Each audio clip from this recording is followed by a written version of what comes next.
semua habaib yang hadir pada malam hari ini, dan semuanya kita doakan mudah-mudahan Allah Subhanahu wa taala menyatakan usia mereka semua di dalam afiat, di dalam kesabaran dan keberkahan, membimbing kita umat Nabi Muhammad sallallahu alaihi wasallam.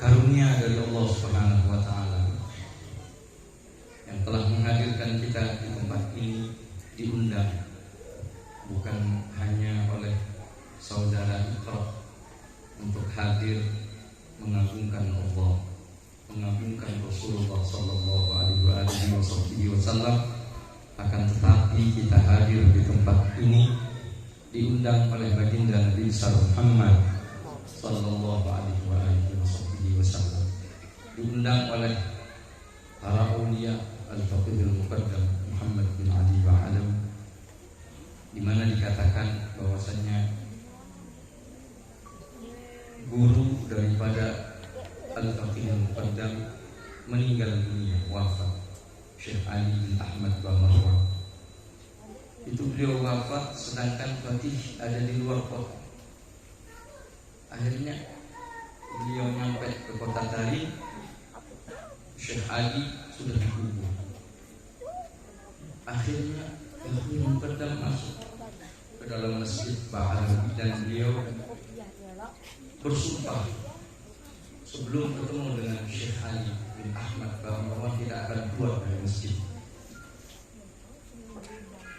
Maka di malam itu muadzin yang biasa adzan di masjid datang untuk melakukan adzan waktu subuh. Ternyata menjelang akhir malam itu ditemukan Faqihul Muqaddam sedang bersama dengan gurunya yang sudah meninggal. Di antara ucapan yang diucapkan oleh gurunya kepada Faqihul Muqaddam, beliau mengatakan, "Ya Faqih, sesungguhnya ahlul barzakh itu memerlukan dirimu sebagaimana bumi butuh terhadap hujan. Tanah kita ini perlu pada hujan. Orang-orang di barzakh mengharap syafaat dari yang mulia yang kita hauli, mengharap untuk mendapatkan keberkahan, mendapatkan syafaat. Maka sebetulnya kita lebih berhak untuk berharap kepada Allah Subhanahu wa taala melalui mereka. Karena sebetulnya di zaman yang semakin kacau balau seperti saat ini, kita kenal banyak pengemis, tapi saya ada yang terjerumus ke sana, ada yang musik, ada yang terkena narkoba, ada yang kita kenal teman kita, kecanduan narkoba, ada yang melakukan pekerjaan maksiat, ada yang sama sekali tidak melakukan kewajiban yang diwajibkan oleh Allah Subhanahu wa taala. Kenapa seperti itu? Karena mereka tidak punya hubungan yang erat dengan para kekasih Allah. Mereka tidak mengenal Allah Subhanahu wa taala dan tidak punya hubungan dengan kaum salihin. Seandainya mereka mengenal Allah Subhanahu wa taala, mengenal para kekasih Allah Subhanahu wa taala, niscaya mereka akan diselamatkan oleh Allah Subhanahu wa taala. Dan sesungguhnya perkenalan dengan para wali-wali Allah Subhanahu wa taala itu merupakan anugerah yang besar dari Allah, merupakan hal yang Allah berikan kepada seseorang dari kenikmatan yang sangat luar biasa. Karena dengan itu semua iman seseorang bisa dijaga. Kalau sudah putus, di hatinya tidak ada mahabbah, di hatinya tidak ada hubungan, apalagi sampai tidak mengenal mereka, maka jangan harap mereka memiliki iman yang kuat.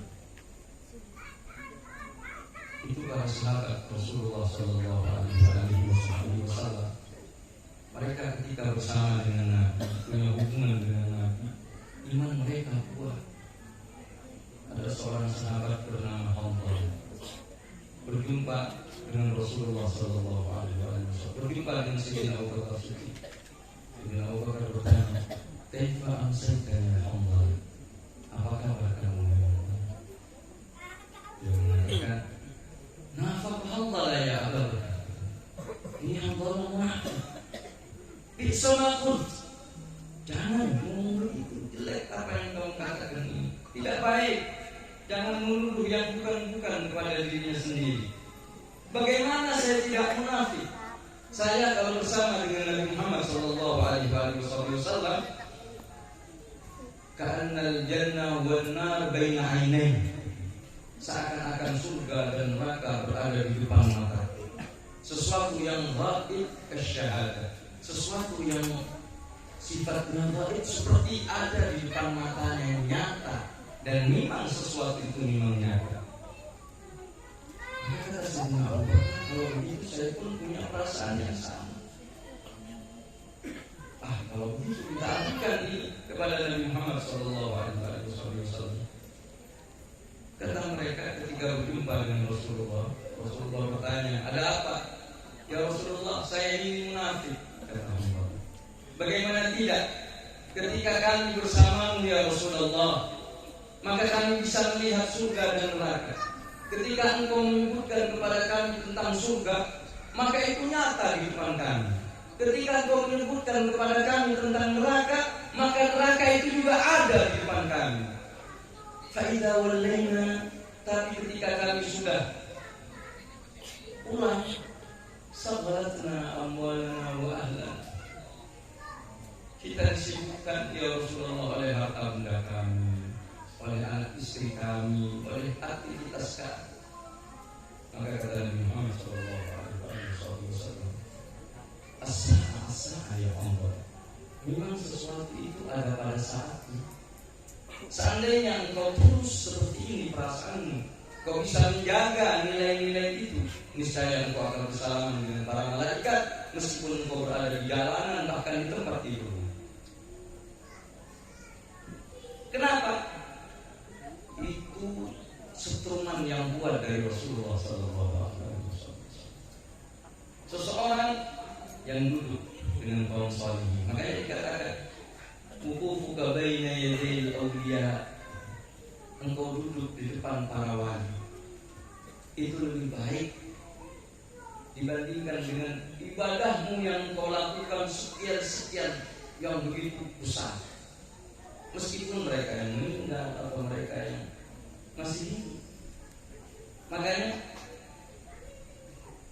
di antara ucapan para sahabat, di antara ucapan para tabi'in, ketika mereka dirundung duka, ada masalah, paling tidak ketika tidak menemukan orang yang bisa diajak bermusyawarah, mereka datangi kuburan para wali. Mereka akan menemukan petunjuk dari Allah. Paling tidak Allah tentramkan, Allah lapangkan dadanya, sehingga mereka bisa menghadapi bermacam-macam problem dengan mentalitas yang kuat, dengan mentalitas yang besar, sehingga apapun yang mereka hadapi tenang.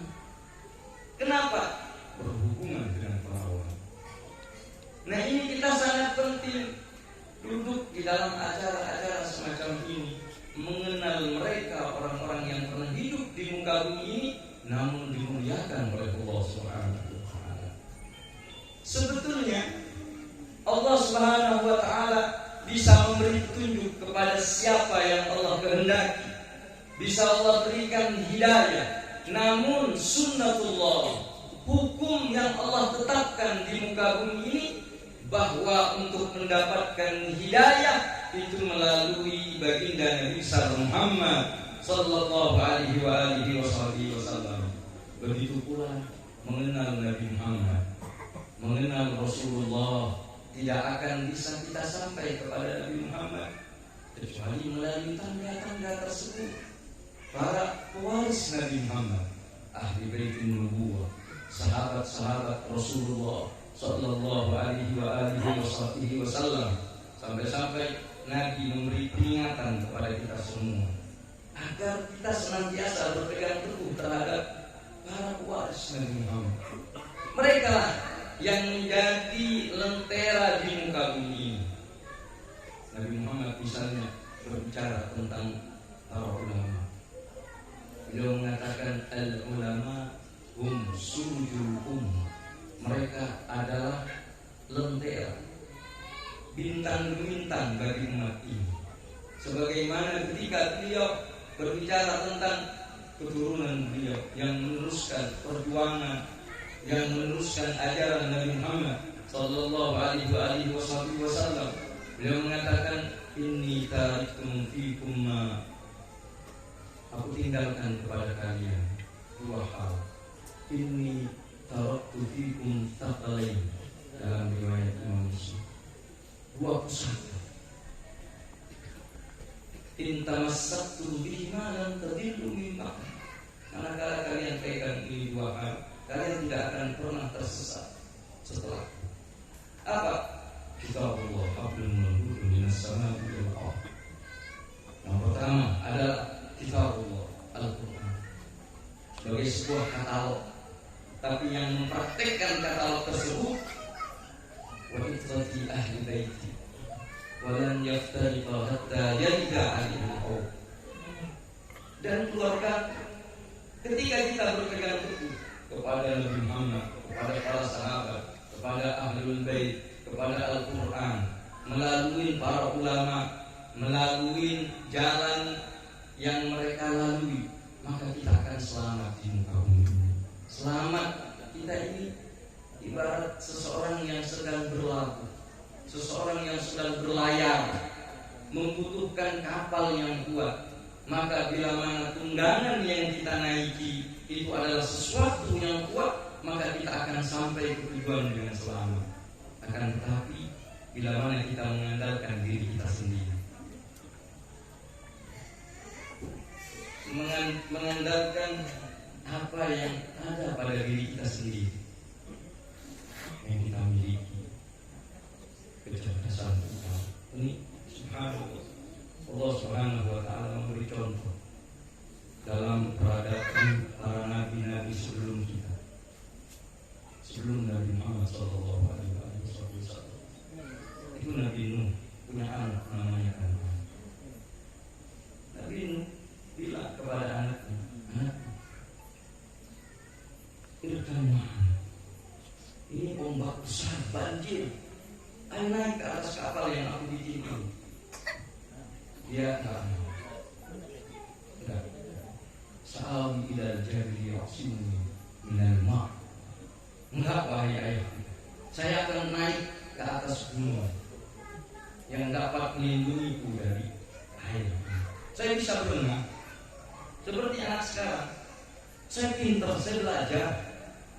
Dia tidak mau mendengarkan, menganggap bahwasanya orang tuanya adalah orang-orang yang umum, orang-orang yang ketinggalan zaman, gaptek, gak ngerti apa-apa, dianggap buta huruf, primitif. Padahal jalan yang dibawa oleh orang tuanya itu adalah jalan yang menuju keselamatan. Atau mereka yang mengedepankan hawa nafsunya, tidak mau mendengarkan, lebih menginginkan keinginan-keinginan yang di dalam otaknya itu berisi setan dan hawa nafsu. Sehingga banyak di antara mereka meninggalkan ajaran para leluhur, meninggalkan ajaran orang tuanya, jalan hidup yang dilalui oleh orang-orang yang lurus selamat, yang alhamdulillah membuat kita semua menikmati agama ini, menikmati keimanan ini gara-gara mereka. Makanya ketika kita lupa terhadap mereka para aulia, tidak punya hubungan sama sekali dengan para kekasih Allah, maka nggak mungkin kita akan mendapatkan kebaikan. Tidak akan mendapatkan kebaikan, tapi sebaliknya mereka yang bersama dengan para aulia yang hidup dengan semisal Al-Fatihul Muqaddam dalam benaknya ingin mengamalkan ajaran Al-Fatihul Muqaddam. Al-Fatihul Muqaddam itu ajarannya seperti yang disebutkan oleh Imam Abdullah bin Al-Haddad. Ada 5: ilmu, wal amal, wal wara', wal khawf, wal ikhlas.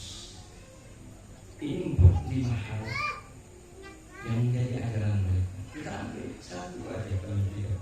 Ilmu. Makanya para pecinta Al-Fatihul Muqaddam, baik dari kalangan anak cucunya atau murid-murid daripada mereka, itu di dalam menuntut ilmu luar biasa. Mereka mengedepankan ilmu dari segala hal.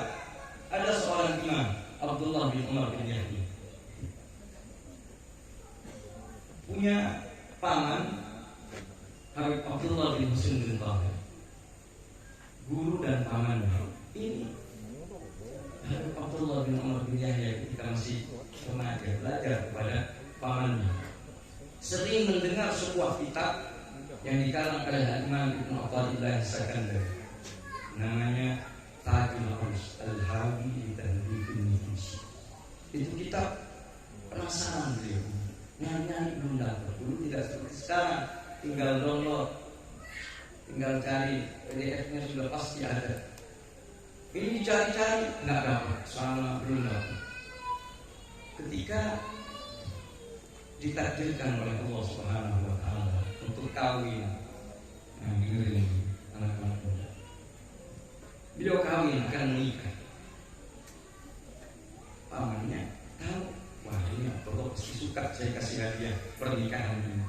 Akhirnya ditaruh di dalam kamarnya kitab Tajul Arus yang beliau cari itu, ditaruh di tempat tidurnya, di tempat kamar pengantin sebagai bentuk hadiah, biar girang hadiah perkawinan. Kawin dirayakan, resepsi, pesta dan lain sebagainya. Pas malam hari, orang-orang sudah pada pulang. Gimana sih pengantin baru? Masuk kamar, dibawa istrinya, masuk ke dalam kamar.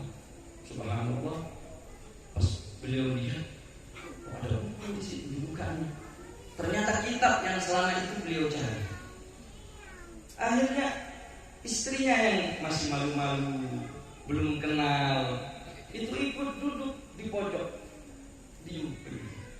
Beliau sendiri membuka 1 lembar, 2 lembar, 3 lembar, dibacanya sampai menjelang waktu subuh. Asyik dengan ilmu. Coba, ada orang yang asyik dengan ilmu seperti ini. Malam pengantin baru, sampai ibunya khawatir, ini jangan-jangan mentang-mentang pengantin baru gak sholat subuh. Dibangunin sama ibunya. Pas dibuka, ternyata istrinya masih pakai baju pengantin, belum diapa-apain. Sebab baginya kenikmatan itu terletak pada ilmu. Dibaca kitabnya sampai menjelang waktu subuh, tidak terasa. Padahal saat pengantin, ini para pengikut Fatihul dalam hatinya ingin melaksanakan ajaran Fatihul Muqaddam. Bagaimana kita dengan ini? Bangun tidur kita pikirin, ada undangan, status saya berapa yang boleh? Kan begitu kira anak muda sekarang. Coba lihat, dari Allah. Padahal ini merupakan fitnah. Apa yang ada saat ini merupakan fitnah. Kata Rasulullah sallallahu alaihi wasallam, "Idza ra'aita syuhan wa hawan muttaba wa ijabul dira'in bira'i fa'alaika bi huwaisati nafsik." Bila mana kalian sudah melihat hawa nafsu sudah diikuti, bagaimana orang tua seorang anak lebih mengedepankan egonya, hawa nafsunya dibandingkan dengan mengikuti omongan orang tuanya. Terjadi saat ini, di mana seorang murid sudah tidak mau mendengarkan kata-kataku, di mana seorang istri sama sekali tidak peduli terhadap suaminya. Dia lebih mementingkan dirinya sendiri. Ini zaman sudah nyata di depan kita, bahkan di dalam rumah-rumah kita. Syubhan muta. Syubhan muta ini kekikiran, pelit yang diikuti.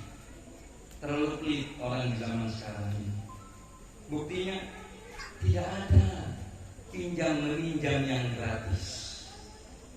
Sampai-sampai harus pinjam ke rentenir, pinjam ke bank.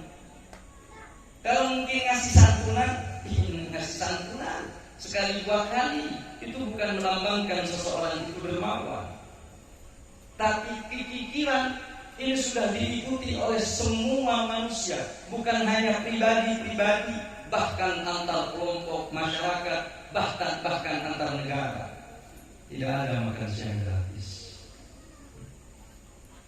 Kikir sehingga bank yang mati, rentenir yang ada, riba terjadi di mana-mana. Ini semua merupakan bagian daripada syubhan muta. Wa ijab, maknanya ijab ini dalam bahasa Indonesia atau dalam bahasa populernya suka. Jempol, jempol. Orang suka dapat jempol sekarang. Bahkan kadang-kadang orang itu suka dipuji dengan sesuatu yang dia tidak berhak untuk mendapatkannya. Orang seperti orang kentut, dibilang, ini kentut kamu ini bau durian. Mana mungkin ada kentut bau durian? Terus dia senang, Masya Allah, ini saya dipuji kentut saya.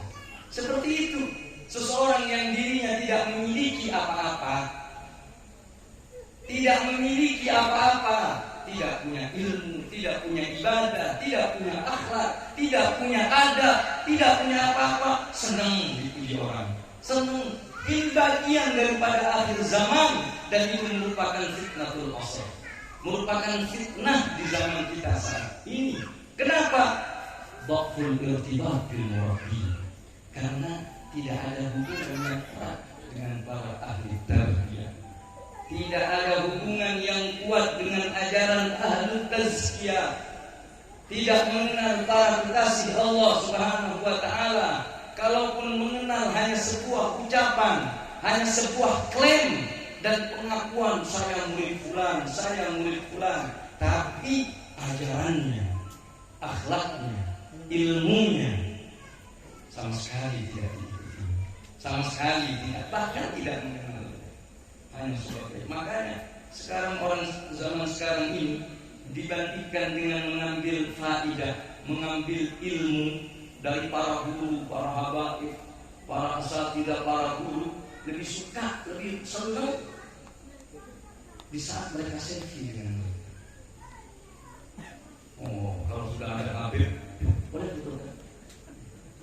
Udah, itu girang minta ampun, seakan-akan sudah mendapatkan banyak hal. Ajarnya mana? Dianggap wayang kulit apa ini para habaib? Disuruh ceramah, habis ceramah selesai, udah yang penting bisa selfie sama hati. Ajarannya, apalagi foto, streaming, horfatil padam, harus orang sedunia melihatnya. Berapa ini viewernya ini? Itu yang dipentingkan di zaman kita saat ini. Lebih sibuk di dalam urusan-urusan simbol, lebih sibuk di dalam urusan-urusan mazhar, tanpa ada mengambil intisari daripada ajaran-ajaran mereka. Bagaimana kesabarannya, bagaimana tawadhu'nya, bagaimana menuntut ilmunya, bagaimana kecintaannya kepada Allah dan Rasulnya. Ini semua mestinya. Nah, inilah tujuan kita hidup di zaman kita saat ini. Diadakan hal ini bukan hanya sekedar rutinitas tiap tahun, bukan, tapi bagaimana hubungan kita semakin kuat dengan mereka, orang-orang yang dicintai oleh Allah, yang dengan harapan kita bisa bersama dengan mereka di surga Allah Subhanahu wa taala, yang dengan harapan bisa menjalankan ajaran mereka di muka bumi ini dan mendapatkan kecintaan dari mereka, kecintaan dari baginda Nabi Muhammad sallallahu alaihi wasallam. Maka mudah-mudahan Allah Subhanahu wa taala memberkahi kita semua. Allah angkat derajat Al-Faqih Muqaddam Muhammad bin Abi Bakar. Mudah-mudahan kita mendapatkan berkahnya. Kita juga mendoakan muassis daripada perintis daripada Khalifah bin Muqaddam Al-Habib Haidar bin Muhsin Al-Hindwa yang di dalam hidupnya ingin menyebarkan ajaran Al-Faqih bin Muqaddam. Tujuannya agar beliau dikumpulkan dengan Al-Faqih bin Muqaddam. Maka mudah-mudahan pada malam hari ini Allah Subhanahu wa taala mengangkat derajat beliau di sisi Allah jadikan beliau qurrat ain. Allah jadikan beliau pelipur mata hati Al-Faqih bin Muqaddam. Allah jadikan Nabi Muhammad bilang dengan beliau di alam barzakh. Dan mudah-mudahan kita selaku murid-muridnya termasuk orang-orang yang birrul walidain, termasuk birrul syuyukh, termasuk yang berbakti kepada guru. Berbakti kepada guru bukan hanya dengan ngasih duit kepada guru, tapi berbakti kepada guru bagaimana mengajarkan dan meresapi, mengamalkan, memperjuangkan apa yang pernah beliau perjuangkan.